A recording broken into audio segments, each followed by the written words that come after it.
diálogo habitual que sostenemos en la Fortaleza Morro Cabaña con algún intelectual o escritor o escritora que participan en la feria, vamos a tener el placer de dialogar con alguien que representa a la nación colombiana, y cuando digo representa, lo digo con todo conocimiento de causa porque se trata de un hombre que se ha desempeñado en el universo también de las relaciones internacionales, cuya obra ha sido casi una embajada de la cultura de ese país en el mundo.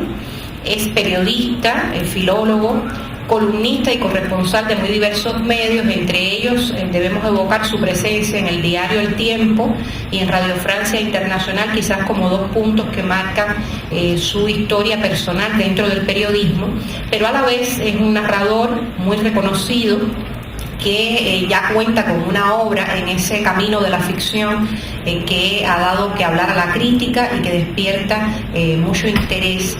Por eso hoy en La Habana está presentando una de sus novelas, Plegarias Nocturnas, a la vez que vamos a estar dialogando con él sobre su vida, sobre su obra, sus visiones acerca de la literatura. Se trata de Santiago Gamboa, a quien agradezco su presencia esta tarde en nuestro espacio Encuentro Con. Muy buenas tardes, bienvenido.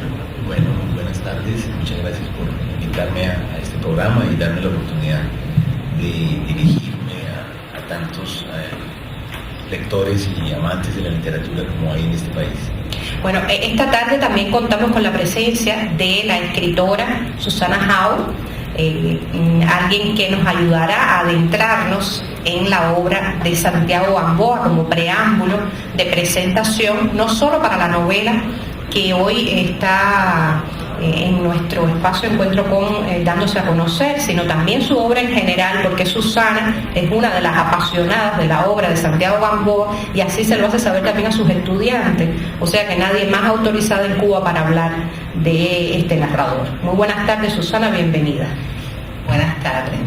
Muchas gracias, Magda, y gracias, Santiago, por haberme permitido compartir con ustedes estas lecturas, estas impresiones y el placer de haberme adentrado una vez más en las novelas de Santiago Gamboa. Yo no quiero emitir para nada una visión autorizada, al contrario, yo creo que las lecturas desautorizadas siempre son las interesantes, las provocadoras y las desautomatizadoras, pero coincido contigo en que creo que desde la Facultad de Artes y Letras, más que yo, a través de mis alumnos he tenido la posibilidad de explorar el universo narrativo de Santiago, que aunque no está publicado todavía aquí en Cuba, espero, para fortuna de mis estudiantes que tienen que leer a veces textos escaneados, que puedan contar con sus novelas. Sobre todo, creo que de las más conocidas, de las más gustadas, y es raro que un escritor que creo, sin subir demasiado los humos al alao, que es un artista de la palabra, es raro, repito, que goce de una popularidad increíble dentro del público joven y no tan joven. Creo que El síndrome de Ulises había venido siendo de las novelas que conocemos y enseñamos en el curso, entre las cuales está aquí Vida Feliz de un joven llamado Esteban, por ejemplo, y Los impostores, que no está aquí representada como un ejemplar. Creo que había sido este síndrome de Ulises, este síndrome del emigrante, contado a través de voces múltiples, de distintas situaciones, de distintos relatos de vida de emigrantes de las más diversas partes del mundo, no solo latinoamericanos, que coinciden en grandes ciudades, en grandes megápolis, y recuentan sus infortunios, siempre a ese oído atento, a ese oído que sabe más que manipular, montar muy acertadamente sus historias. Ahora, esta novela que he tenido el placer de leerme por primera vez en libro, no digital, va a ser el nuevo, creo yo, favorito, al menos de mi público estudiantil. Plegarias Nocturnas, en la edición de Mondadori que tengo en mis manos, cuenta, como estamos acostumbrados a ver en la obra de Gamboa, nuevas historias de vidas, historias de un conjunto de seres muy peculiares, casi siempre desventurados, casi siempre con infancias, adolescencias o vidas miserables, infelices, que es casi el caldo de cultivo y la nutrición esencial de la literatura.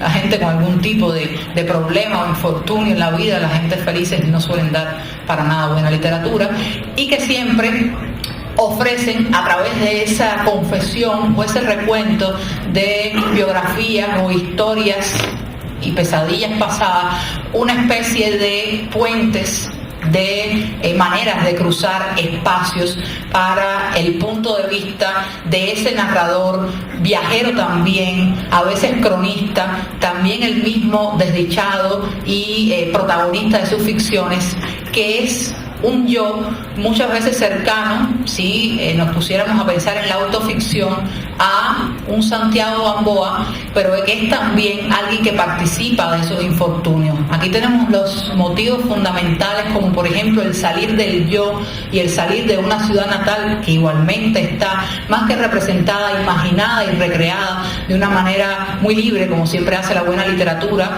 Un Bogotá que en este caso coincide con el periodo presidencial de Uribe. Y hay una salida tanto del yo protagonista, que es un cónsul, es un diplomático situado en la delegación colombiana de Nueva Delhi, como de estas otras historias de vida, en este caso de Manuel, un estudiante de filosofía que ha sido apresado de una manera kafkiana, diríase, porque no se encuentra cuál es el motivo de su culpa en Indonesia, en la ciudad de Bangkok, y de la hermana de este joven que también, soñadora, utopista, idealista, como él, salió de su país a enfrentarse al mundo. El viaje es un motivo esencial no solo de Santiago Gamboa, aunque en él es evidentemente nutricio, sino de prácticamente toda la narrativa mundial. Es decir, el conocer las historias de otros, que es lo que más le apasiona a un novelista, más que explorar la suya propia, le ayuda, por supuesto, a conocerse o a desconocerse o a enfrentarse con sus propias miserias, con sus propios miedos, con sus propias incertidumbres, pero es a través de la vida de los otros que Santiago nos introduce en las ciudades. El apasionante mundo de las ciudades del planeta, no solo las ciudades latinoamericanas por las cuales ha transitado una y otra vez su ficción, no solo Colombia, que ha recorrido en una u otra narrativa, por ejemplo, en Perder es cuestión de método, que es también una novela policial, amén de una novela existencial, amén de una crónica. No me gusta etiquetar los textos, y sus textos además, por suerte, son inclasificables. En este caso, la literatura de viaje en plegarias nocturnas parecería, en principio, que es el hilo de conductor, es decir, el motivo del viajero más que el turista. Nunca hay turistas, siempre hay viajeros que ontológica, existencialmente se abren a esos nuevos espacios, quieren conocer, tienen la curiosidad no del turista, sino del viajero, pero descubrimos inmediatamente que es, ante todo, la búsqueda de un reencuentro familiar y de una historia de amor. Una historia de amor entre hermanos, que es la historia de la búsqueda, más allá de todas las trabas, los infortunios de la vida, de un lugar feliz, un lugar utópico y feliz donde habitar, que casi siempre es la reconstrucción de ese paraíso perdido que fue la infancia, y de la primera o la única persona, en el caso de esta novela, que nos amó con fervor y absoluta devoción. Tal es el caso de esta historia fallida, trágica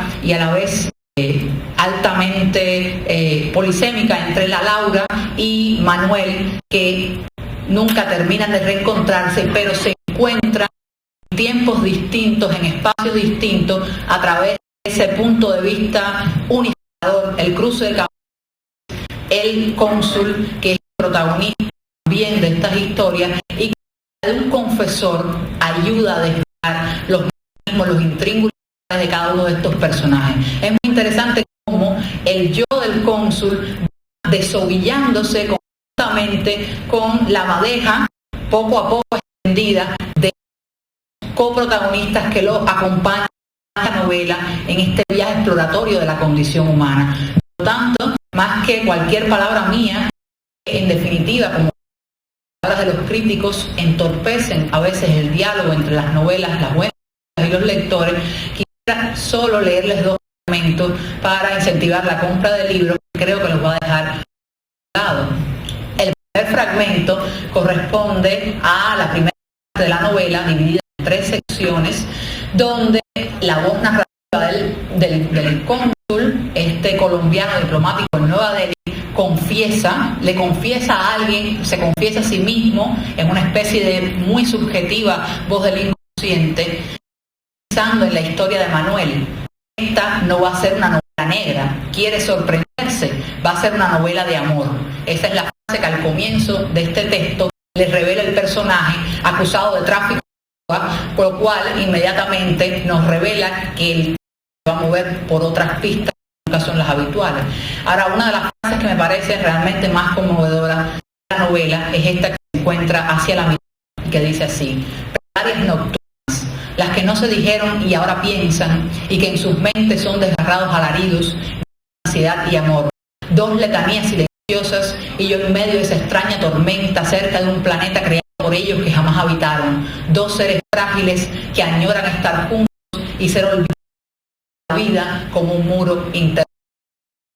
De romper ese muro que constantemente grafica el personaje de Manuel, incapaz de escribir una historia que sí pueda hacerlo cronista, para tratar de montar a la manera de los grandes directores de cine, de los grandes editores, estos trozos de historia que la vida nunca hilvana coherentemente. Está, por suerte, la voz de un gran novelista que he tenido en esta feria el placer de conocer, Santiago Gamboa. Muchísimas gracias a Susana Jau por esta fabulosa presentación de la novela que vamos a adquirir y que tal vez tengamos el placer de que nos firme su autor. Y ahora vamos a lanzarnos a preguntar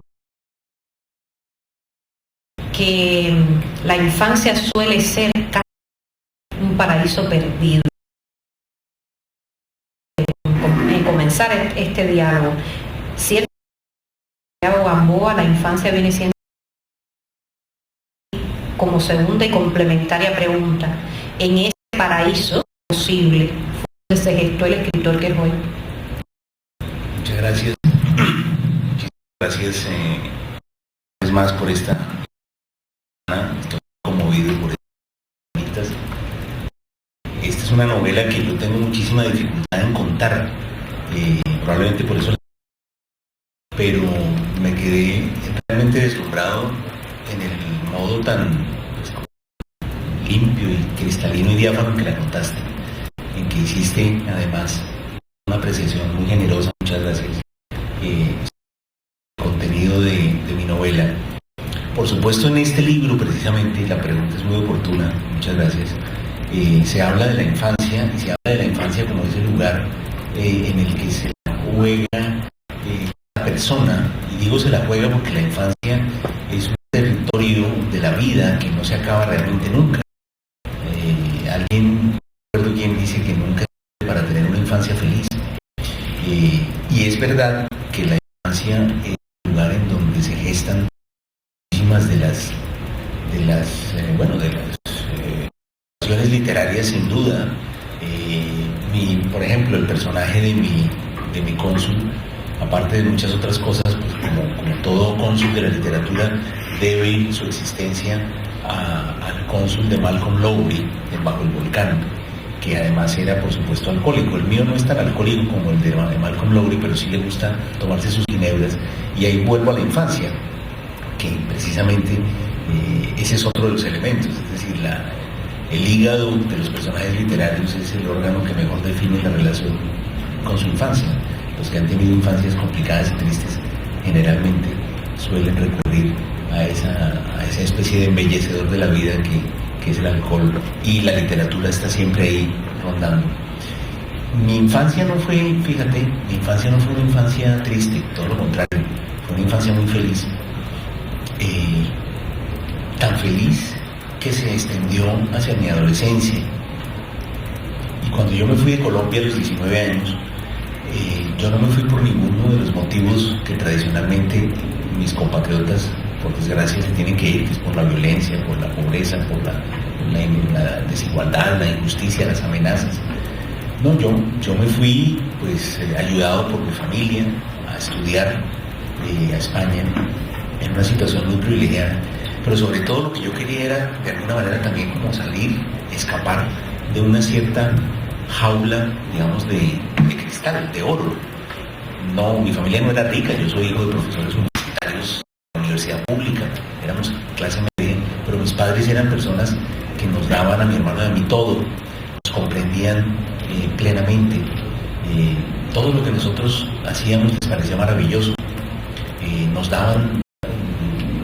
Yo no era una persona de una familia rica, sin embargo tenía la posibilidad de retirar libros en más o menos 6 librerías de Bogotá y firmar Mi padre siempre decía que los libros no es un gasto. Cuando uno compra un libro no está gastando plata, está invirtiendo en sí mismo, en el futuro. Y los libros son un patrimonio. Las casas que tienen libros tienen más valor, ha dicho siempre mi padre. Entonces, por supuesto, para mí eso fue siempre una enseñanza. Entonces, claro, mi infancia fue una infancia muy feliz y yo llegué a sentir algo curiosamente contradictorio. Y es que por tener una infancia tan feliz, yo empecé a sentir secreta envidia de mis amigos que tenían más bien como infancias tristes, que habían tenido problemas.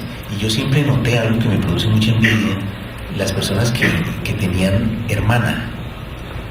Yo tuve un hermano mayor, pero algunos amigos de mi barrio tenían hermana y eran dos. Y esa relación tan especial, tan bonita, esa protección, ese amor tan especial que se tenían, yo recuerdo un amigo mío, inclusive que hoy es escritor, Mario Mendoza, que tenía con su hermana ese amor tan extraordinario, esa sensación de que se miran y se comprenden en absolutamente todo lo que les pasa, porque no han vivido las mismas referencias y se comprenden perfectamente. Hermano con quien éramos muy compinches y muy amigos, pero por supuesto había siempre esa especie como de competencia. En cambio, entre hermano y hermana siempre me parecía tan bonita esa relación que tenían y que yo nunca tuve. Entonces, un poco a esa imagen y recrear por fin pues lo que yo siempre quise tener y nunca tuve, que fue una hermana. Y por supuesto creé un personaje que a mí pues que lo fui haciendo, se me fue revelando cada vez más grande, cada vez más fuerte, cada vez más intenso, hasta que finalmente terminé absolutamente conmovido por ese personaje y de repente la novela se acababa. Así que por supuesto ese personaje tendrá otra novela, se la merece y estoy trabajando en ello. ¿Suele pasar eso, de que los personajes saltan de una novela a otra en su carrera? Bueno, alguna vez algún personaje de Perder es cuestión de método lo utilicé para una historia breve que se llama El cerco de Bogotá, pero es que en este caso fue algo muchísimo más intenso y muchísimo más profundo, y es que ese personaje al final se me convirtió en una obsesión en un momento en que ya la propia novela no admitía más espacio para ese personaje, pero yo quería seguir interrogándolo, quería seguir teniendo interacción con ese personaje. ¿Y son los personajes como que el hilo conductor o la motivación de sus novelas? Si no son las historias, son los personajes. Bueno, muy inteligente pregunta. Yo creo que hay novelas que son claramente de argumento y luego los personajes son como necesidades del propio argumento, y hay otras que son más bien de personajes. En este caso y en mis novelas anteriores, los personajes se han ido haciendo cada vez más fuertes y se han ido como robando la escena, mucho más que las historias y los argumentos.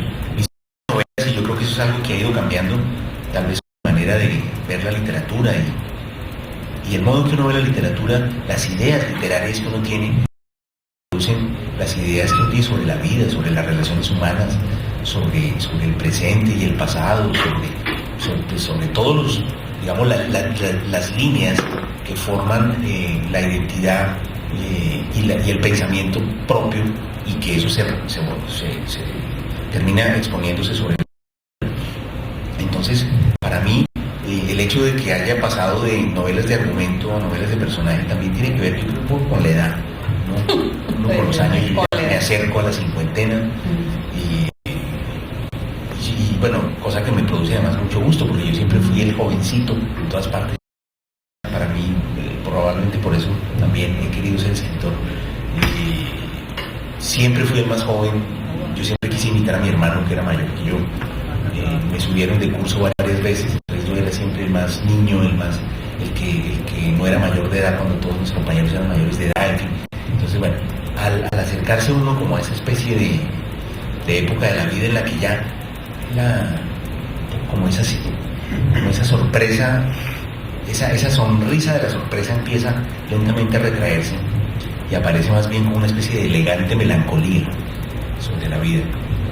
Yo creo que tiene que ver en mi caso con el paso de los años, aumento de las novelas de personaje también, porque entonces eso me permite más bien comprender cada uno de esos personajes de una manera muchísimo más humana, muchísimo más honesta y profunda para mí.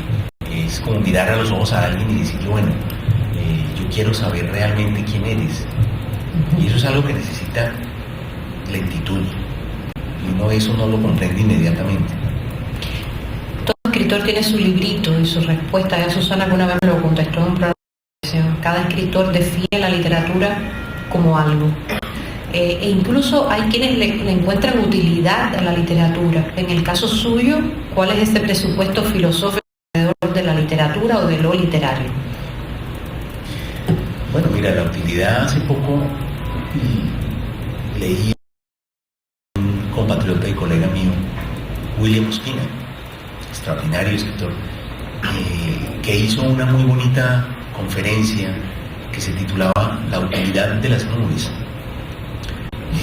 Y bueno, esto tiene mucho que ver con lo que me estás preguntando, porque él dice que claro, que la poesía, la literatura, pues es un poco como las nubes. ¿Y cuál es la utilidad de las nubes?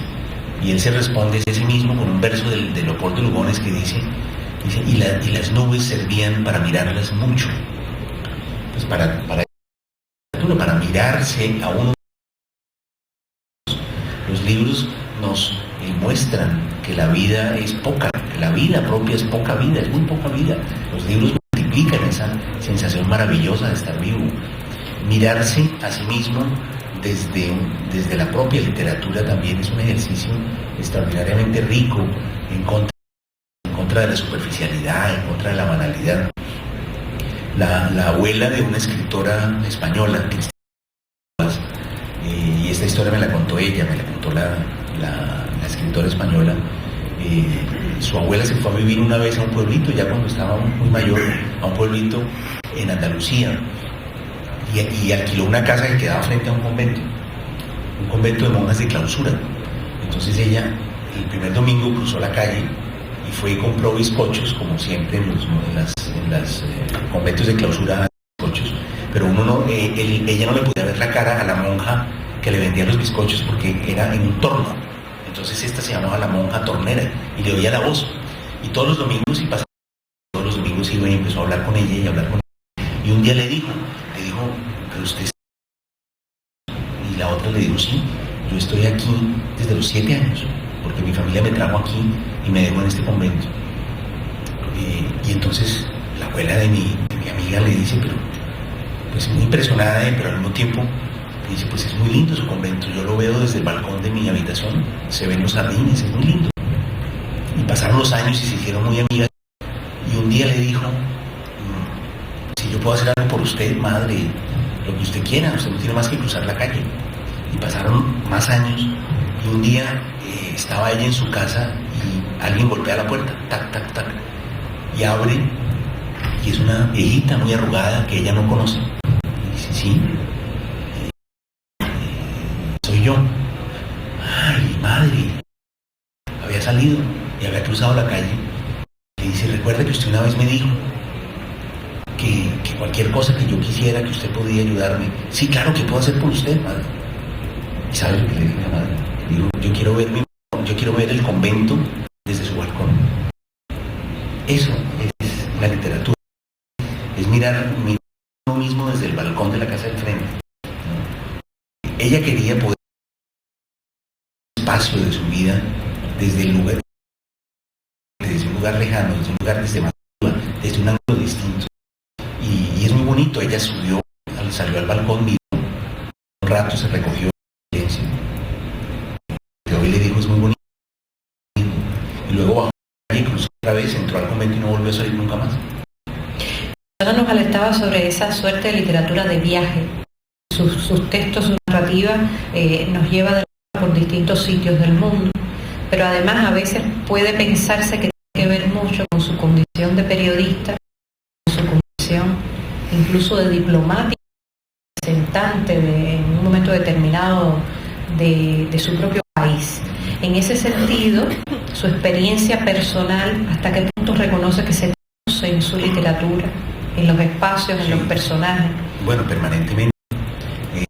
Mis libros son pues una relectura que yo hago de mi propia vida. Lo que pasa es que la hago de manera ficcional porque pues mi vida, en tanto que vida mía, pues no tiene por qué interesarle a nadie. Es decir, no escribiría una autobiografía porque los que escriben autobiografías sospechan por lo menos que su vida le interesa a los demás. No es mi caso, ni por interesar mi vida a alguien.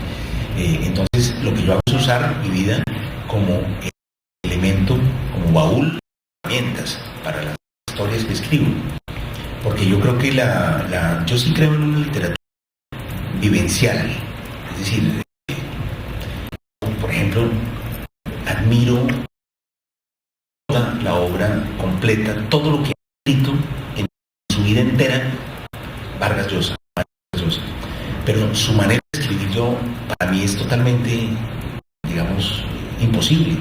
Y yo creo que hay dos tipos de escritores, o más, pero por lo menos dos grandes tipos, que es el que se siente y escribe algo que en principio no tiene mucho que ver con su propia vida, pero se informa de una manera racional y es como si yo dijera, bueno, voy a escribir una novela y mi protagonista es un odontólogo nacido en los años 60, comunista y al mismo tiempo poeta, y que se casa y engaña a su mujer.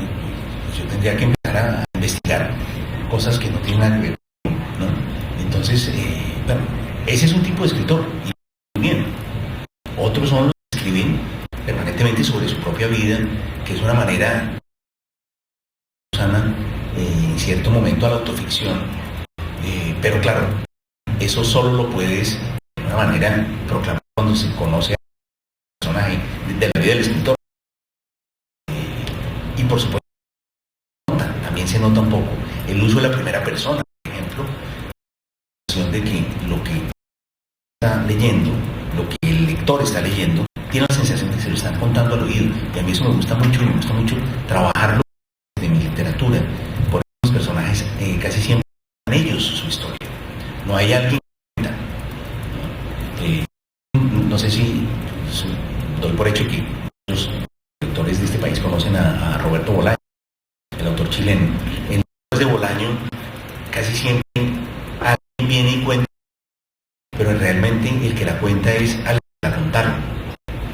No es la voz de la otra persona la que cuenta la historia, sino es como si yo empezara a contarles a ustedes lo que hice antes, contarles una historia que me contó una amiga, pero se las cuento yo.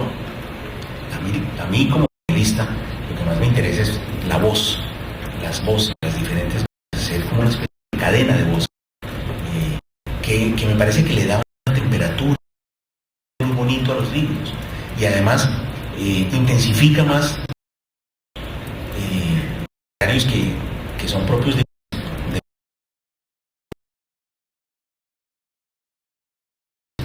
pues parece una tontería, pero es así. Es decir, los escritores, de manera, cada escritor es el primer escritor, en el sentido en que tiene a los jóvenes como un consejo.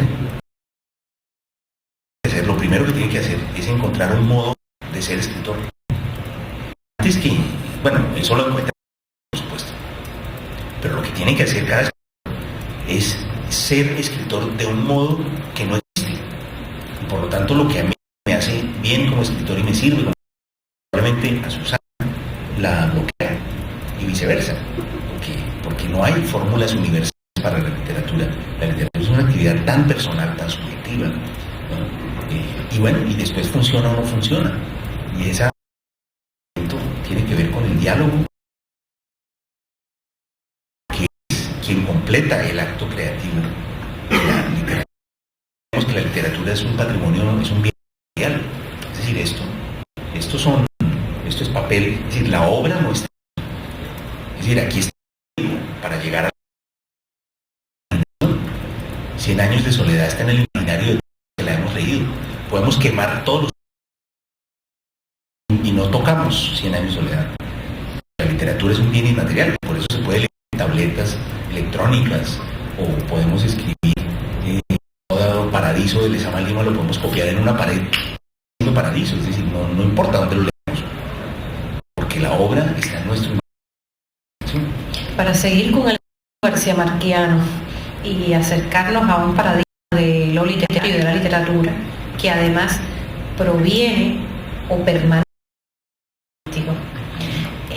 de qué modo en su propia vida se van relacionando periodismo y narrativa. Todas esas construcciones de la ficción están influidas por el periodismo, el estilo narrativo está influido. Bueno, a mí el periodismo me llegó después. Yo con la literatura, siendo un estudiante becado en Madrid, pero después me llegó la realidad encima y me agarró a puñetazos cuando me fui a vivir a París. Tuve que empezar a mantenerme y a producir algo de dinero para vivir. Y generalmente el periodismo es una especie como de beca para el escritor. Yo conozco muchísimos escritores latinoamericanos y norteamericanos. Bueno, Hemingway fue un caso, Graham Greene también, inglés. Pero muchos escritores latinoamericanos han hecho periodismo para poder vivir de algo que, digamos que las generaciones anteriores, por lo menos en Colombia, los escritores eran siempre miembros como de la aristocracia, es decir, no tenían problemas, ese problema que tiene el 98% de la humanidad, que es procurarse pues, para vivir. Después, y García Márquez es un perfecto ejemplo de esto, a Márquez le pasó exactamente eso. García Márquez empezó a trabajar en periodismo, que escribía, sabía escribir, y cuál es saber escribir te produce, digamos, un ingreso potente y rápido y directo. Ahora, se hace con los mismos músculos, una materia prima, pero no es igual. Tiene un pequeño problema, y es que tienen las cosas primero en la realidad. No puedes contar nada que no haya sucedido. Uno de los mejores reportajes que se hizo en Colombia en los años 70 fue la llegada del equipo nacional de ciclismo que había participado en una vuelta, parece que era en México, triunfado. Y lo más increíble de todo es que el reportaje contaba la llegada del aeropuerto, la recepción por parte del presidente, pero resulta que el periodista escribió la carta por la tarde, se fue a su casa, la entregó a la gente. Resulta que el equipo nunca llegó porque hubo en la meteorología y el equipo y tuvo Medellín. Y claro, ya echaron del periódico a este pobre extraordinario escritor. Ha escrito uno de los reportajes más extraordinarios de la historia del periodismo colombiano, solo que la realidad no le ayudó.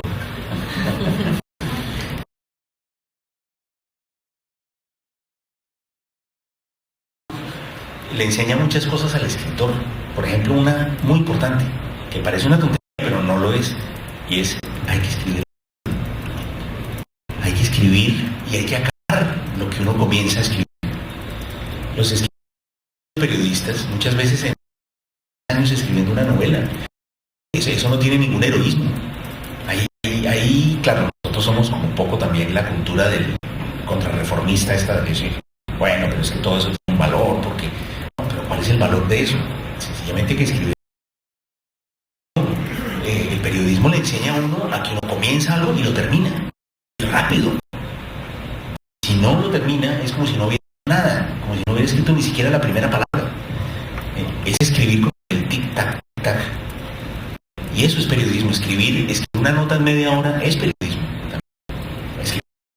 Yo hago talleres de narrativa, he hecho algunos talleres con la Fundación de Periodismo Iberoamericano, y yo siempre le digo a los periodistas que en cada artículo, así sea de un párrafo que ellos están escribiendo, ellos están jugando su propia vida, porque la forma de existir del periodista es la misma que la de un escritor. Uno escribe, uno existe en lo que escribe, uno es después. Una persona por allá que no tiene mayor interés, y lo que sí puede tener interés de un escritor o de un periodista,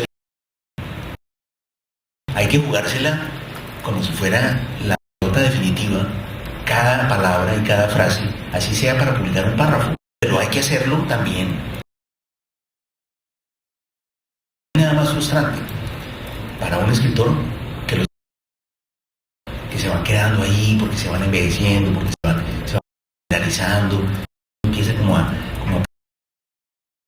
escribir, y eso es una enseñanza del periodismo, entonces, y terminar las cosas. Bueno, los anglosajones tienen esa escuela también, y García Márquez es muy... Él escribió 100 años de soledad para el método que tiene, ¿no? Gamboa, generalmente se tienen visiones de un país cuando uno lo conoce, lo recorre. Esa puede ser una de las visiones.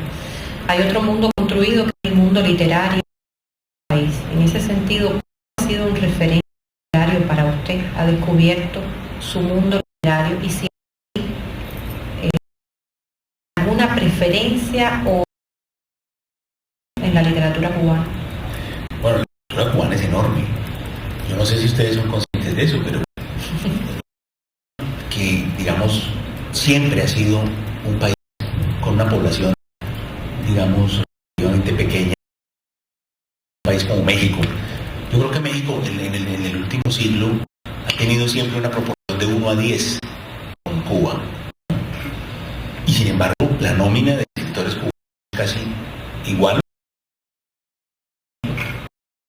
Es decir, la literatura cubana es omnipresente, es como si fueras por la música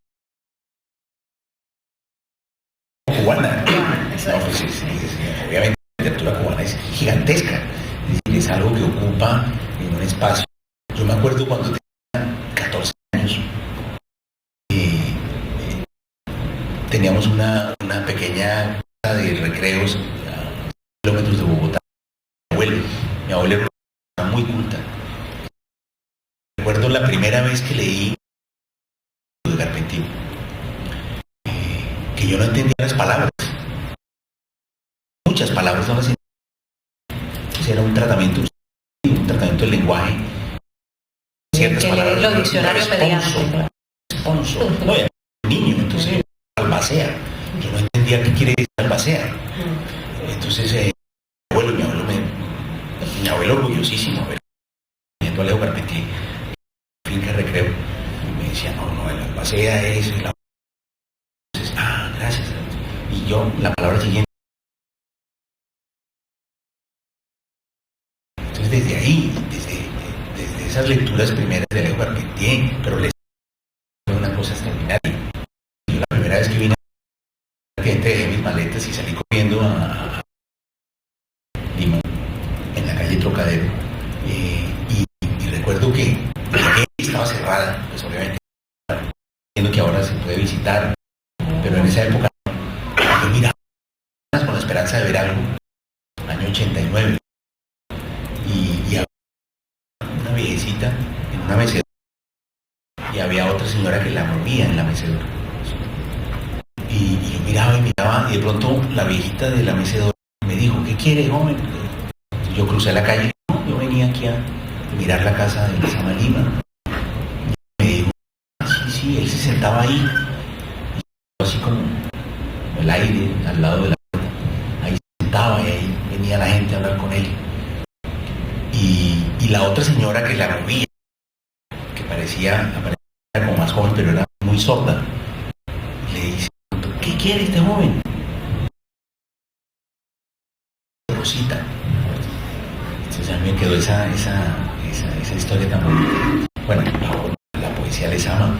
Su concepción de la historia como una sucesión de imágenes metafóricas predominantes. A mí me sigue pareciendo mucho más inteligente que biografías filosóficas de orden, la poesía de Nicolás Guillén, Infante. Es decir, la literatura cubana tiene, pues, de ancho y de largo todo lo que quiera. Hoy vamos a poder disfrutar de este libro. Cuando usted ve que un lector un libro suyo en las manos, y piensa qué me gustaría que le quedara de mi obra, o qué me gustaría que sintiera o experimentara después de leerse un texto, ¿qué respondería? No, ese es un momento para mí de muchos nervios. Yo no sería capaz de...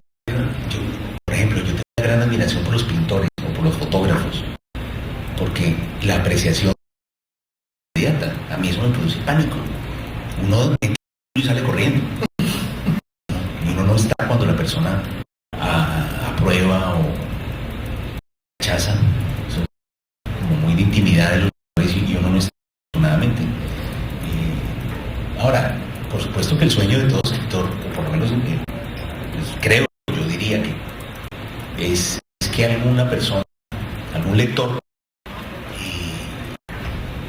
de manera sienta ante un libro escrito uno cosas a las que uno ha sentido leyendo otros libros que admira. Yo, por ejemplo, tengo una gratitud tan enorme con la literatura por todo lo que he vivido sin tener que vivirlo, ¿no? Por todas las cosas extraordinariamente que se han incorporado a mi vida, de vivirlas en la realidad, y que sin embargo hoy forman parte de mi memoria, de mi experiencia, de mi vida, de alguna manera.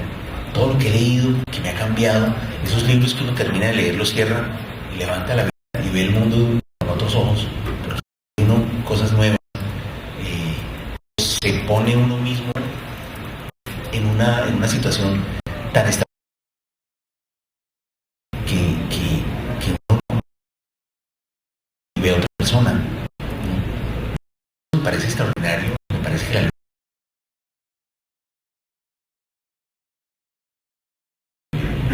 y me parece que es un mundo muy bonito al que vale la pena pertenecer, seguir perteneciendo. Entonces, si algún lector decide meterse para siempre en ese mundo leyendo un libro mío, pues yo me sentiré orgullosísimo y habrá valido la pena haber escrito por lo menos pues eso.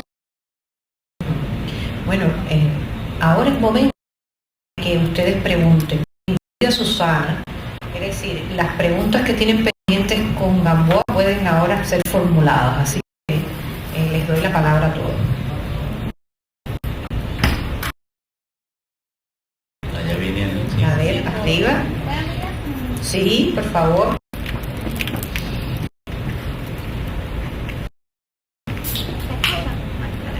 Santiago, usted además de ser un escritor, es un hombre de los medios, que hemos visto que ha tenido también un periodismo. Y sobre todo tratado de transmitir cultura a través de las radios, de las revistas. ¿Qué importancia le concede entonces a los como transmisores de cultura? Bueno, ¿qué importancia, para los que no oyeron, qué importancia tienen los medios de transmisores de cultura? Pues muchos medios de comunicación son, por eso se llaman así, son mediums, o sea, son los encargados de ir a lo concreto y transformarlo en algo global, en comunicar hechos que suceden de manera individual y privada y transformarlos en grandes hechos colectivos. Los medios de comunicación son los que permiten muchísimas cosas, entre otras también el de sociedad, el concepto de nación. Ustedes saben lo que ocurre en lugares en donde no están físicamente y donde no tienen personas que se lo cuenten.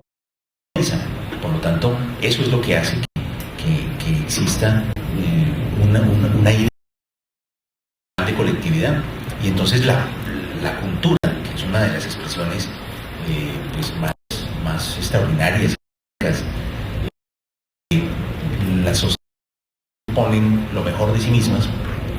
La cultura pues es también transformada al entrar a esa especie como de gigante que son medios de comunicación y hace llegar a todos los lugares, pues es de una importancia capital. Yo casi que diría que debería ser un derecho de la cultura el poder ser transmitida a través de los medios de comunicación para que cumpla con su valor más supremo y soberano, que es el de precisamente llegar a más personas. Yo no concibo la cultura como un acto individual, como un acto personal, encerrado en mí mismo, sino precisamente es todo lo contrario, es el deseo de comunicar un descubrimiento, un hecho estético, una idea literaria, comunicarla a la mayor cantidad de gente posible para iniciar con eso un debate, para iniciar con eso una conversación inteligente. Y para eso los medios de comunicación pues son fundamentales. ¿Otra pregunta? Sí.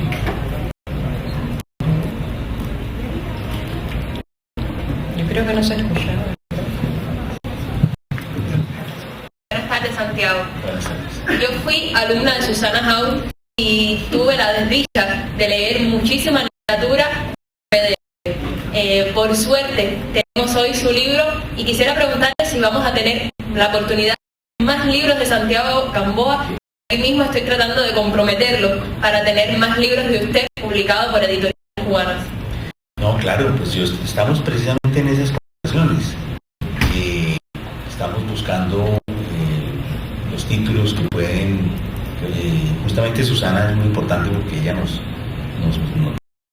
y con las personas con las que vamos a hacer estos títulos nos sirve como de termómetro para saber qué títulos han llamado la atención aquí para hacer ediciones cubanas. Creo que es algo que va a suceder muy pronto y bueno, también tengo como el compromiso de venir a presentar esos libros y a volver a reunirme entonces con los lectores. Te puedo asegurar que, mejor dicho, mi palabra de que sí, de parte mía hay toda la disponibilidad absoluta. O sea que estará una realidad muy pronto. Bueno, ¿alguna otra pregunta del público? A ver, a mí sí me interesa ya Susana. partes más que tienen que ver con construcciones del arte de la novela, ¿no? O sea, una de las cosas que más admiro y que creo que está lograda una maestría ejemplar y a la vez muy personal en esta novela Llegar Nocturna es la manera de mirar, la manera de redescubrir, reinventar una ciudad a través de la escritura y de cómo esa ciudad interactúa con un ser humano y le cambia la manera, cambia la vida de una manera muy especial. Y la otra que me interesa es cómo construir, cómo te planteas, Santiago, construir una historia, que es de hecho el tema con el que empieza esta novela. O sea, tengo una historia, tengo personajes que espirandelerianamente están reclamando ser escuchados, quieren contarme las historias y quiero yo escuchar sus voces, pero ¿cómo estructuro esto? ¿Cómo lo muevo? Creo que manera de mirar, tensión lingüística y estructura, amén de los personajes, son nódulos de tu ficción y son líneas de crecimiento proteicas, ¿no? ¿Cómo planteas eso? Porque aquí es un dilema. Bueno, esa es una pregunta realmente parecemos como dos médicos cirujanos aquí hablando de sus técnicas. Muchos también estudiantes. Me encanta hablar de estos temas. Bueno, ese es uno de los grandes dilemas. Es decir, yo siempre he pensado algo muy elemental. No soy de grandes pensamientos, sino pensamientos muy sencillos. Entonces yo siempre he pensado que toda historia tiene muchas formas de ser contada, pero por lo general hay una que es la mejor. Entonces el trabajo del escritor es encontrar esa forma, la que es mejor. Claro, la palabra mejor también es un consenso. Entonces, en la que uno sienta, sería tal vez la definición de eso, en la que uno sienta como autor, que es el primer lector, que los elementos, las líneas de fuerza que sujetaran la historia, que la tensión de la historia está bien medida, pues el modo de contar la historia, en que tenso esté aquello que está tenso y más relajado aquello que debe estar relajado, en donde haya un correcto control de la velocidad narrativa. Yo escribo por lo general en primera persona, porque me parece, ya lo decía antes, que eso genera una intimidad que a mí me conviene, que a las historias que a mí me gusta contar les conviene mucho, esa intimidad que el lector siente, pero de vez en cuando unos diálogos en según qué momentos también son un gran acelerador de las historias. Cuando uno empieza a jugar la velocidad de narración aumenta, cuando uno narra desde una velocidad disminuye, entonces uno tiene que saber en qué momento quiere avanzar rápido. Ahora, los diálogos también permiten ese contrapunto. Es difícil hacer diálogos literarios, porque además, exactamente, es decir, los diálogos literarios no son como los reales. En mi primer trabajo con los diálogos, y obviamente hice todas las pruebas del mundo. Una de ellas fue, por ejemplo, grabar a escondidas mis propias reuniones con amigos para después copiar exactamente lo que cada uno decía y darme cuenta de que la literatura, o sea, la literatura es toda un artificio, inclusive los diálogos que más les parecen son los más artísticos, ¿no? Y por eso es que después, cuando se convierten en guiones de cine, si el guionista no es un tipo que sepa transgredir y desarmar el diálogo literario, la película es un plomo, porque no hay nada más plomo que las películas que conservan los diálogos literarios, ¿no? Y eso, por ejemplo, le ha pasado, y lo podemos decir acá, no es una falta de respeto, pero le ha pasado mucho a las películas basadas en libros de García Márquez, y es que precisamente por la sacralidad de esos textos tan hermosos y tan extraordinarios, los guionistas no se atreven a cambiarlos, y entonces resulta que esos diálogos no funcionan en la realidad, funcionan en la literatura. Es que la literatura es un mundo paralelo, es un mundo diferente, es un mundo que está formado de otras cosas, y entonces ahí los diálogos son diferentes. Y bueno, las estructuras de una novela pues es algo un poco, en mi caso, es algo que yo voy encontrando, fíjate. Yo creo que hay dos tipos de escritura, ya esto ya lo he dicho varias veces, ¿no? Con otra diferencia diría otra vez que hay dos tipos de escritura: el que sabe lo que va a escribir y el que no sabe. Y eso parece algo un poco contradictorio, pero hay escritores como yo que no saben, por supuesto no saben algo, pero no saben exactamente qué es lo que van a escribir. Y entonces escribir se transforma en la búsqueda de la historia que quiero escribir. Yo escribo así, y por eso escribo además, porque si yo supiera toda la historia no la escribiría nunca, ¿no? Y está el escritor que sabe todo antes de escribir. Yo tengo amigos muy buenos escritores que antes de escribir hacen un plano y dicen, bueno, primer capítulo. Este capítulo, aquí cuento el momento en que Susana llega y conoce a Clara. En el segundo capítulo pasa esto, el conflicto. Este capítulo, inclusive, llegan a la precisión de decir, este capítulo tiene en torno a unas 36 páginas. Tac, y ponen en el pizarrón 36. Y entonces, segundo capítulo, tercero, cuarto, quinto, sexto, pa. Entonces ellos, antes de cada uno se dividen en subcapítulos. 1, 2, 3, 4, 5, 6, 7. Ahí está. Tienen todo el plano. Y después empiezan a escribir. A mí yo me tiro con una imagen.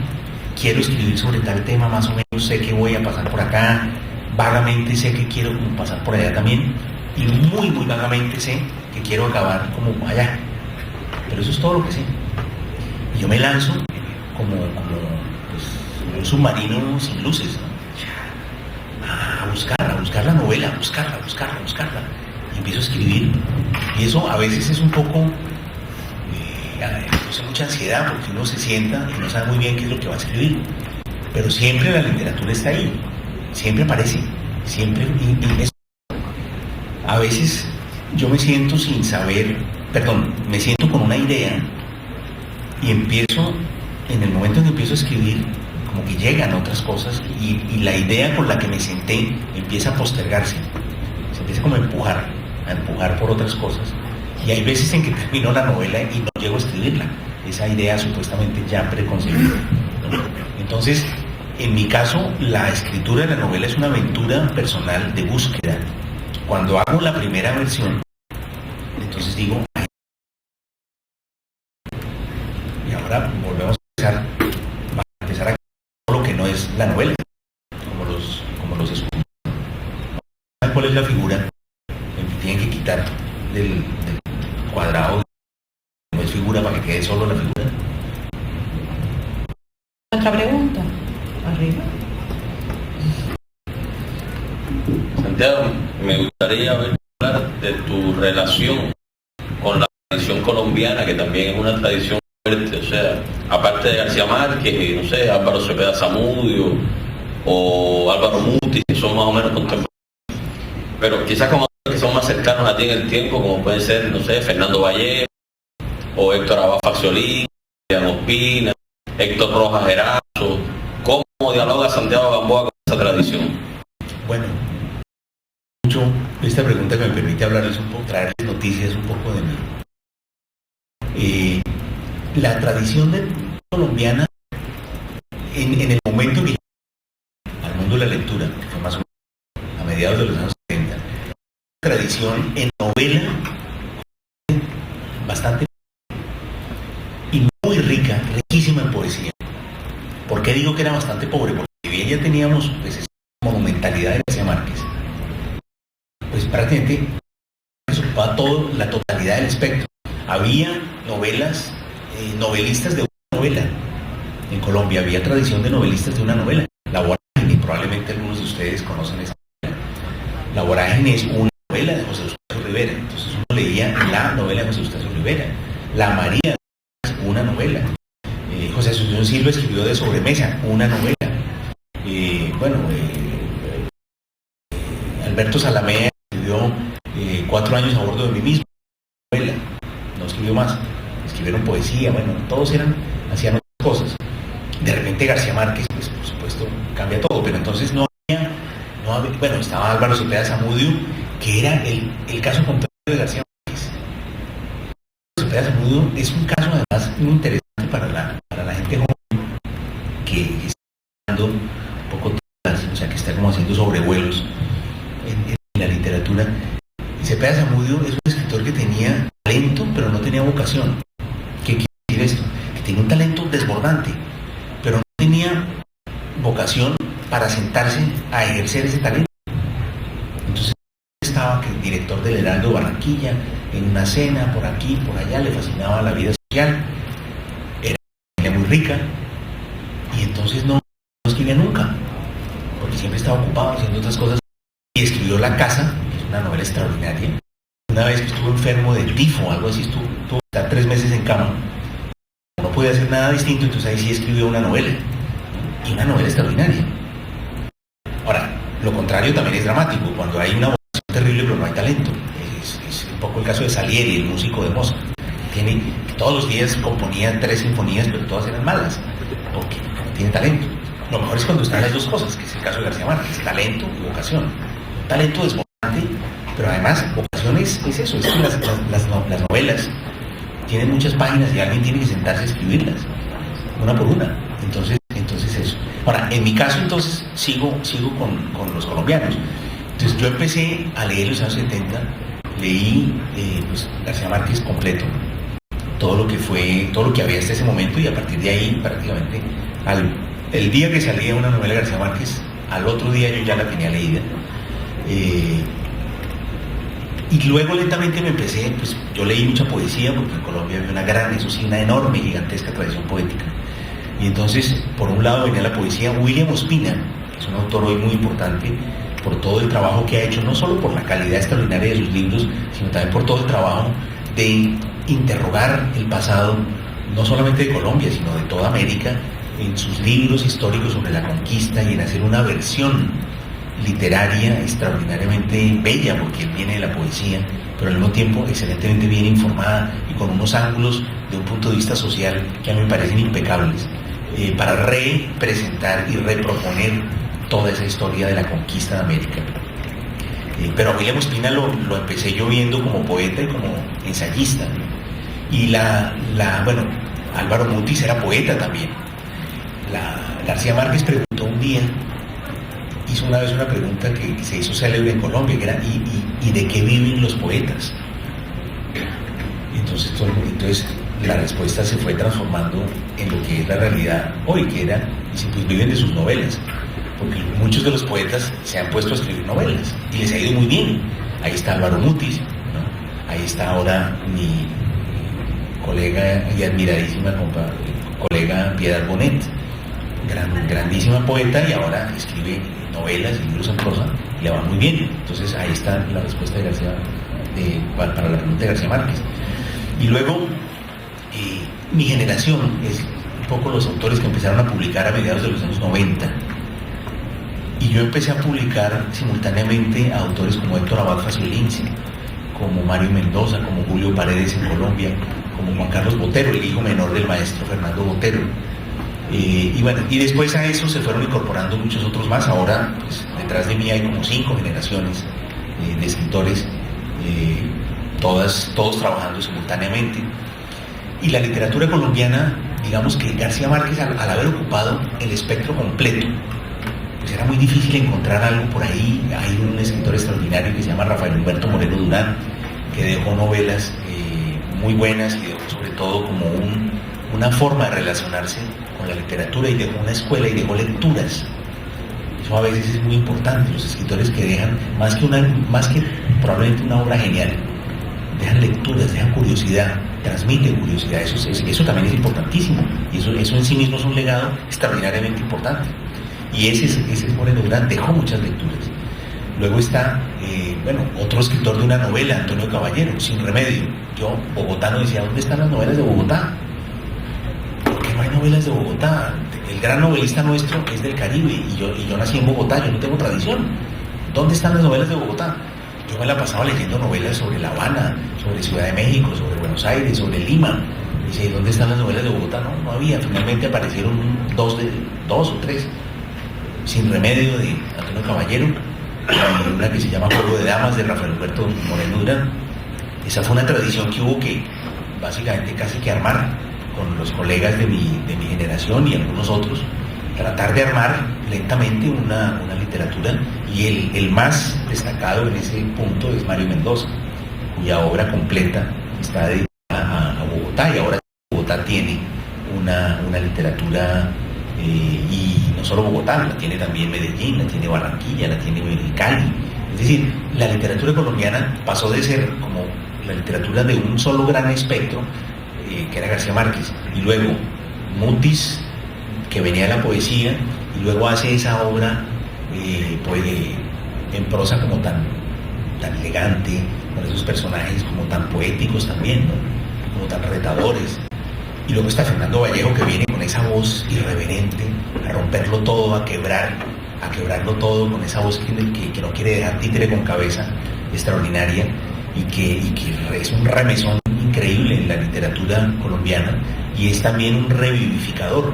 Además, porque durante mucho tiempo la literatura colombiana, como decía Moreno Durán, parecía como una oficina de pompas fúnebres, y entonces Vallejo como que le metió electricidad, le metió fuego, y rompió como un cierto cristal que protegía algo que en el fondo no nos gustaba, y con su irreverencia y con su extraordinaria literatura, porque no basta ser irreverente, claro, hay que además tener talento y además trabajar como hace él, ¿no? Es un tipo extraordinario, yo lo admiro muchísimo a Fernando Vallejo, y creo que El Desbarrancadero, él tiene muchas novelas buenas, pero El Desbarrancadero creo que es una obra maestra y se la recomiendo a todos. Bueno, vamos a agradecerle mucho a Santiago Gamboa su presencia esta tarde en el espacio Encuentro Con. Yo quiero despedirlo con algo que ha dicho Manuel Vázquez Montalbán, el escritor español. Lo van a ver en el libro que van a tener la oportunidad de comprar, y tal vez de que él se los dedique. Vázquez Montalbán, que estuvo con nosotros aquí en Encuentro Con también, recomienda mucho a Gamboa. Dice que es, junto con Gabriel García Márquez, el autor colombiano más importante. Así que para nosotros ha sido un privilegio escucharle esta tarde. Le agradecemos mucho su presencia en Encuentro Con, y ojalá que no sea la última. Bueno, soy yo el que agradece. Muchas muchísimas gracias por este espacio, por este cariño y esta lectura generosa de ambas. Y bueno, pues a todos ustedes, para mí estar en este país es siempre un honor. Muchas gracias. Gracias.